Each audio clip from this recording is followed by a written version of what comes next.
So strange day for me today, really. Doing these YouTube videos nearly every day. I noticed a few months ago I was starting to get, starting to cough a bit when I was talking, getting a real dry throat when I was talking, and then I noticed just at the side of my throat here at the back, where my tongue kind of rubs against, felt like there was something there. The first time I noticed it, I never paid much attention to it, and then as weeks went by, I kept feeling it every so often. But to be honest, I've been that busy, I've not done anything about it. And I went to the doctors the other week. It was causing me a little bit of discomfort when I swallowed. So eventually I went to the doctors, and the doctor couldn't see anything. Not because she couldn't see anything, but because where it is right at the side and underneath my tongue. And she was using an iPhone torch and a spatula and couldn't see anything. She asked me some qualifying questions, we'd call it in the motor trade, to try and establish what it could be and what it wasn't. Anyway, obviously one of the answers she didn't like very much. I certainly didn't want to go to hospital because it's just not something I do. When I was younger, my boss used to tell me I'd be dead before I was 30. I'm burning my candle at both ends. And to be honest, so many people told me I'd be dead before I was 30. I started to believe it and expected it. And the other thing in my family is my dad, he dropped dead, went out like a light, walking his dogs at 62. He'd been told not to walk his dogs but 2 at a time. He'd had a pacemaker fitted. He'd also been told to cut his cholesterol down. And the last words my mum ever said to him was, "Is that your second chocolate creamy Eclair, Jeff?" And anyway, it was. So my other granddad, he died in a rocking chair. He was dead and he was still rocking. Dropped his cup of tea. My grandma was shouting at him for dropping his cup of tea and making no attempt to clean it up. And my other granddad, same thing. He had a heart attack, cutting his hedges. 62, died. So when I got to 60, I thought I was on borrowed time. I probably did some stuff that perhaps normal people wouldn't do. And then before I knew it, I was 65. And I felt like a weight had been lifted off my shoulders. I'd beaten everybody. I'd outlived them, even though they said, I wouldn't. I've been kind of resigned to dying for a long time and not really made any plans to live to old age. So this thing in my throat, I don't know what it is, but the doctor said she would get me an appointment. Later that afternoon, I got a phone call and they made an appointment for the kind of day after tomorrow, which I'm thinking, flipping out, that's fast, I don't like the sound of that. And then I got a phone call from the doctor. I'd had a blood test while I was at the doctor's, and I got a phone call from the doctor to say, can you come in and do a repeat blood test? So again, not too good, doesn't sound very good. But I'd got this absolutely shocking cold. My throat was like broken glass. This wasn't one of the symptoms really, because although I can feel something in my throat here when I swallow, it wasn't really painful. It was just, I could just feel it there. So my throat was really, really painful. So I realised there was no point, going and them having a look, because all my throat was like bright red at the back and so on, and just not good at all. So I don't think they'd have been able to get a diagnosis from that. So I rang them and asked them if they'd put it back, and they put it back till this Monday, and that's where I'm on my way to now. Not very pleasant. I fear for the worst, but having said that, I've lived longer than the other guys in our family, so we'll see. Now, I don't know whether I will actually make this video public, depending on my news. I think I'm more likely to make it public if there is something wrong.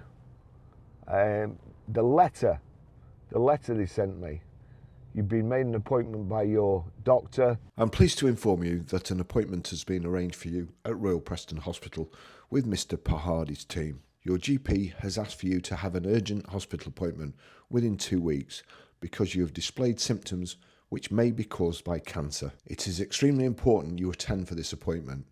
Whilst it is unlikely that you have cancer, it is very important that you are seen by a specialist as soon as possible. The majority of patients referred under this system turn out not to be diagnosed with cancer, but early diagnosis can increase the success rate of many cancer treatments. It is therefore very important that we offer you the appointment and investigation at the first available hospital site, even if this is not always at the hospital nearest to where you live. When you were referred for this appointment / test, it is likely that your GP or dental practitioner explained the reason for you being referred to us, and it is also likely that you were provided with an information leaflet. If not, then please contact your GP or dental practice for any information. Although it's unlikely you have cancer, it is a possibility. Cancer, the big C word, I've hated it all my life. I wanted to go out like my dad and my two granddads, out like a light. no suffering. So the last thing I'd want is a long flipping lingering death. I'm just not like that. I'm like the guy in the Highlander. I think it's better to burn out than to fade away. I have something to say. It's better to burn out than to fade away. I've got an appointment, loads and loads of traffic at Preston Hospital, and possibly more to take my mind off going and being stuck in this traffic. I've done what I do.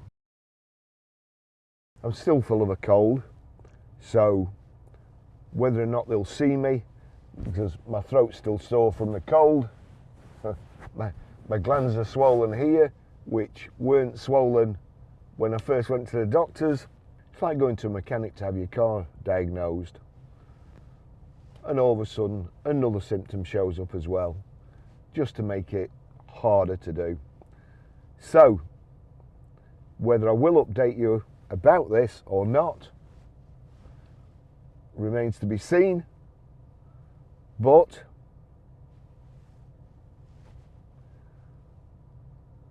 what will be will be. It is what it is. Life's hard and then you die. We'll see what's going to happen next. So it turns out it's a swine to fighting,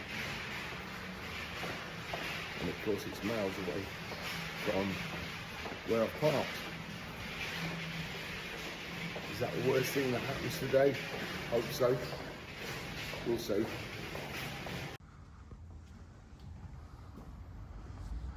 So it's right over the other side. So I'll come right round the houses because right up there at the top is where I parked.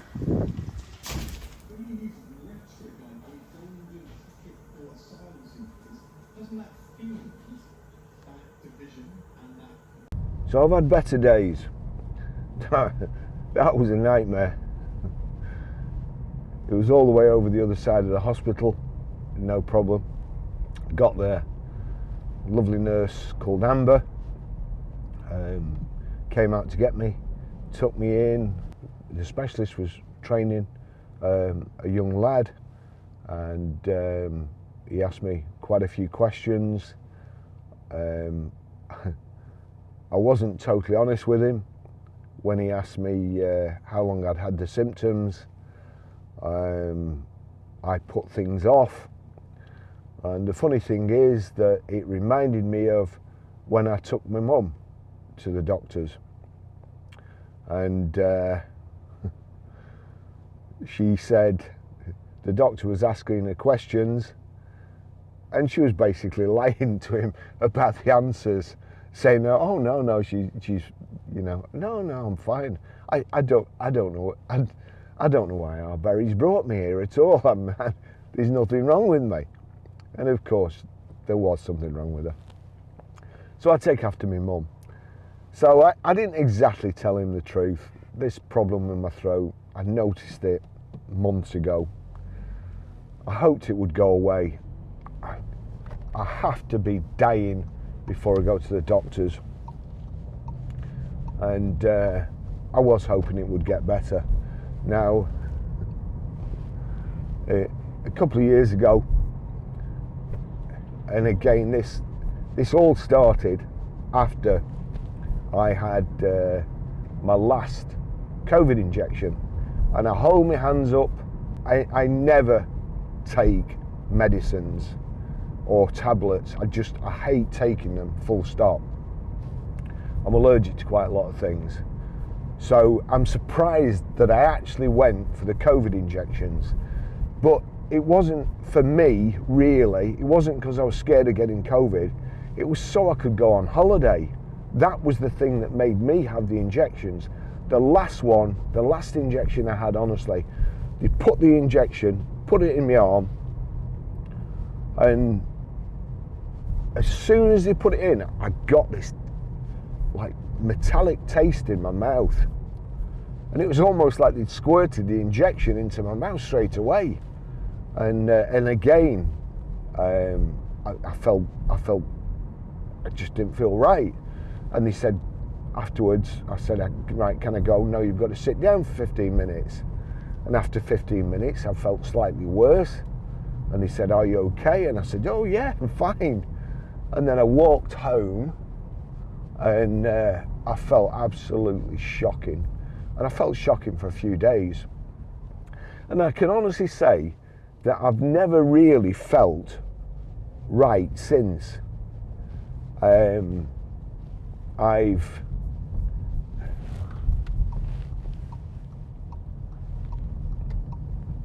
never had so many colds, and a short while afterwards, I got this feeling. You'll all be thinking now, Baz, you're a hypochondriac, but I got this feeling in my. It was like I'd got a hat on, or it was like, or you know when you take your glasses off and you still feel like you've got your glasses on.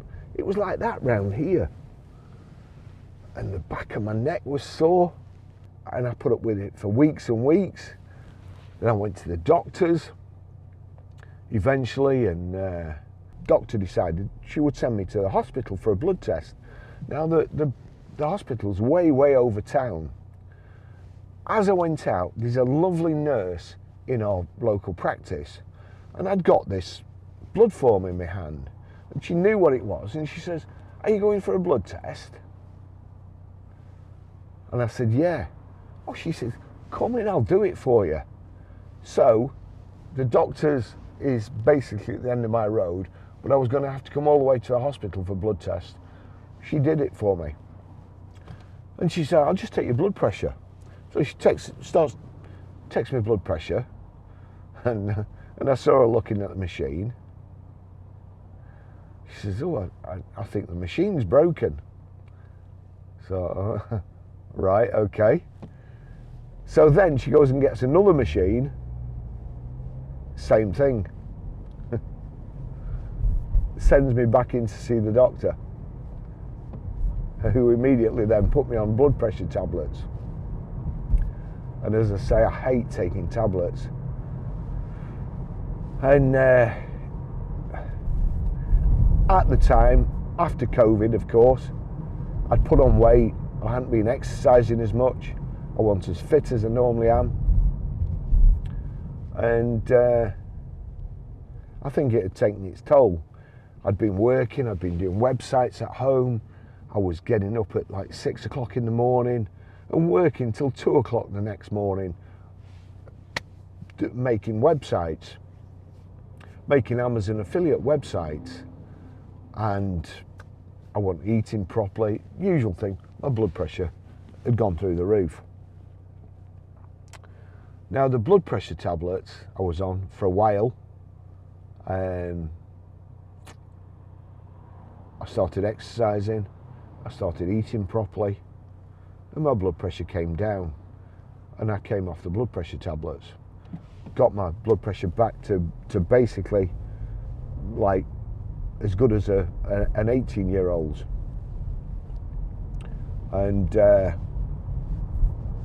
all good. When I got to 65, I couldn't believe I got to 65, and I went out, and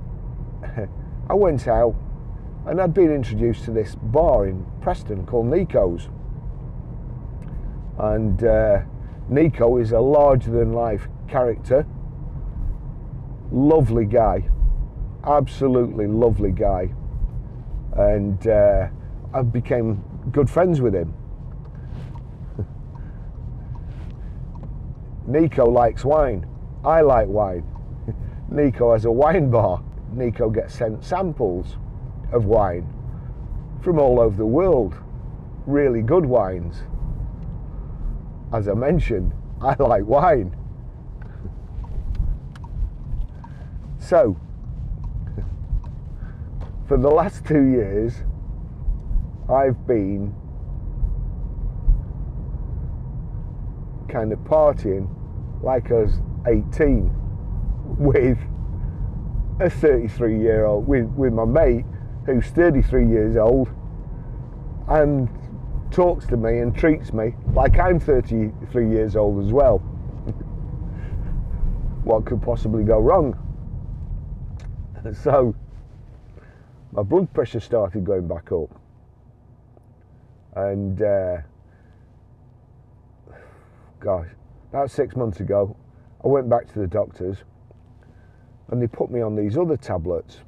They didn't put me on the first ones because, believe it or not, it makes because I'm allergic to so many things, they made me feel lousy. Just, you know, I just felt horrible all the time. So I told them this. It was necessarily evil to get my blood pressure down. So in order to get my blood pressure down, I had to take these tablets and feel lousy. Not good. They put me on some other tablets. And she said, when she put me on the tablets, if you get a tickly cough in the back of your throat, stop them immediately. I'm not kidding. Virtually 3 days, tickly cough, back of my throat, so I stopped them. But the tickly cough continued for weeks. They put me on some others. The others gave me this tremendous heartburn. As soon as I took them, up here, all my throat, just burning. So, Baz, where are you going with this story? Well, long story short, I've just been in, he's felt all my neck, which is swollen from this bloody cold I've had anyway, and which was a real shocker.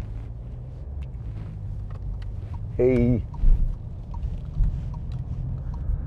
then put a camera down my nose, no anaesthetic or anything like that. I've had that done before, but normally they shoot anaesthetic up your flipping nose so you can't feel it. I obviously looked tough because he just shoved it in. Then he showed me the screen. I was fearing the worst.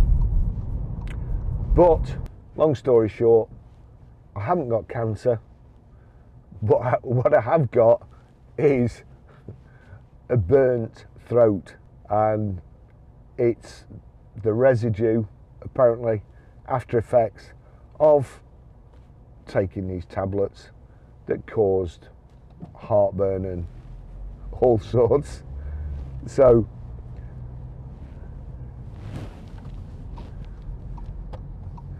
they cure you with one thing and cause something else.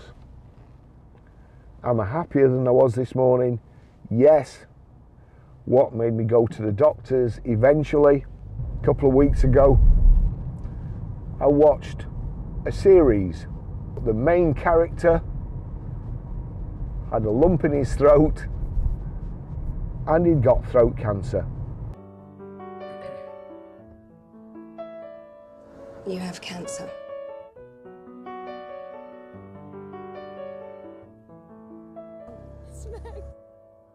You collapsed. You're not moving. Bottom of your glass. And it wasn't very pleasant. And I'm kind of sat there watching it with a lump in the side of my throat that I can feel. Well, it wasn't a lump, it was a discomfort in the side of my throat, watching this guy who had discomfort at the side of his throat, was in charge of a hospital on TV,